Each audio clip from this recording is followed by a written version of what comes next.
MMA scraps is why most shows tap out then cry. We the ones like them now at the end of the bout with our hands to the. Now you got, you kind of went around between the Australia card and supposed to be fighting Cro Cop to now fighting Gilbert Yvel. But I've not heard the complete full story. I've heard kind of the roundabout sort of thing that happened once you hit Australia. Can you kind of just clear the air? What happened? You got to Australia, and what happened? Well, we landed Saturday, and I felt like pretty good. I felt like I was fighting the jet lag really good. I thought everything was in par. Sunday is kind of the same thing. Duke Rufus was with me for that trip and didn't want to train too hard on Sunday. He wanted to wait till Monday. So Sunday I felt good. We just went real light and easy, and everything's good. Monday he wanted to hit it, and we hit it for like 2 hours, and I busted a sweat, but like I wasn't functioning quite right, and I thought it was okay, and also I'm like, oh, he's just like, see the jet leg's hitting, and see, you just have to wait and work the side of you. Well, I didn't really recover from that workout, and I, at that point in time, knew something was wrong, and I didn't want to eat, and just felt really bad, and nothing happened yet, and then Tuesday rolls around, and same thing, we went and trained again, and after that training, I was just done for. I didn't want to eat at all. I just wanted to lay down. I was really tired, and I went to sleep, and I slept for like 12 hours, and basically in the midst of that, I started waking up, and everything bad started happening. Real intense stomach pains, just puking and stuff coming out of every end, and it was the stomach pain. I've had stomach flus before. I've never had my stomach hurt like that. And I was scared because I'm like, man, I gotta, because UFC wants you to fight, especially if you're on the main card. And I knew this, and I was there to fight, and it was a big fight for me that I wanted. So I'm just like, man, I'm just trying to like figure out how I'm gonna get through this. And by Friday, I'm making trips to the hospital and to the ER and stuff. It was like, okay, I don't think this is gonna work out. They put 3 IVs in me on Friday, and I took it like nothing, and just felt pretty bad. So my management, Joe Silva, and everybody just made the call to say, this ain't gonna work. I bet that really sucked because I knew you were looking forward to fighting Cro Cop. It was a really big profile fight for you here in the UFC, and not being able to do that. What was it like when you got home? I mean, were you completely bummed about it, or were you thinking you were still going to get a shot at him? Yeah, I did. At first when I was still out there, I got the news they kept me there for another week after because they want me on a plane being sick and everything.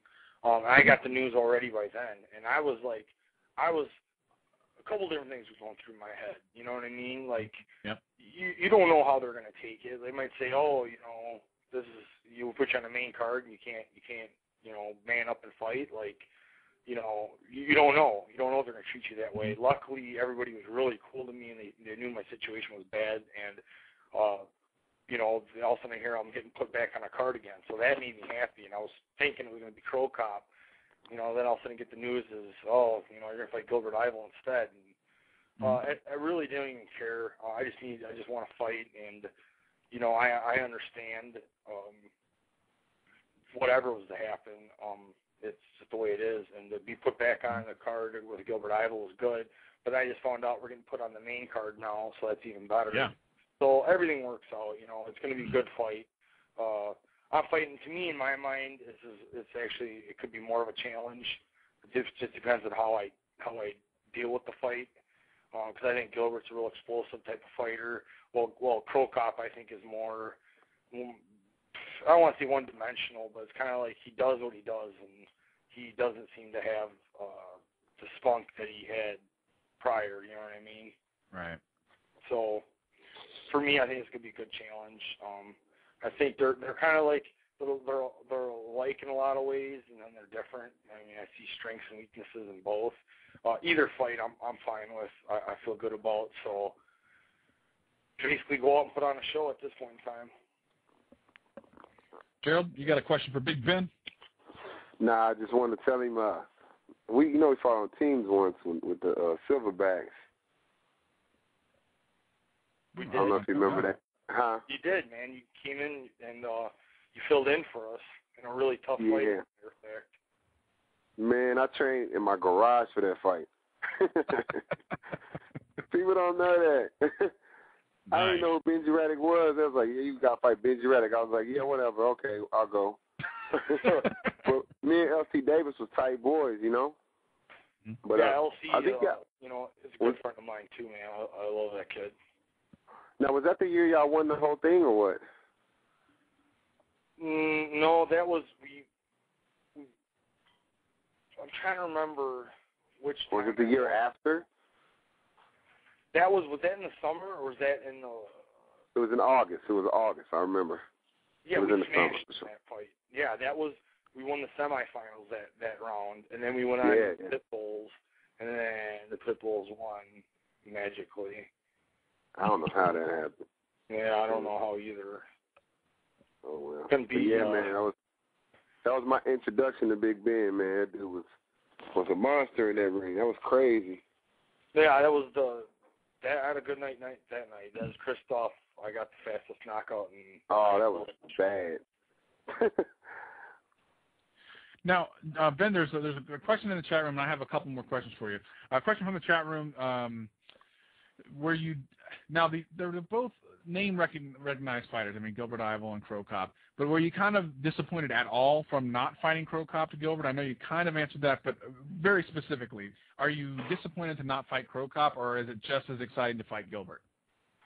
No, I tell you, from my situation, what I went through, I'm excited to be fighting, period. Now, Sure. Do I recognize Cro Cop as being a better win because of everything being the legend and stuff? Sure, you can't take that away from Cro Cop. But I feel that you go in and you perform well, and you give an exciting fight, you can make all that not matter. You know, if I go in and win in an exciting fashion, it's not going to matter.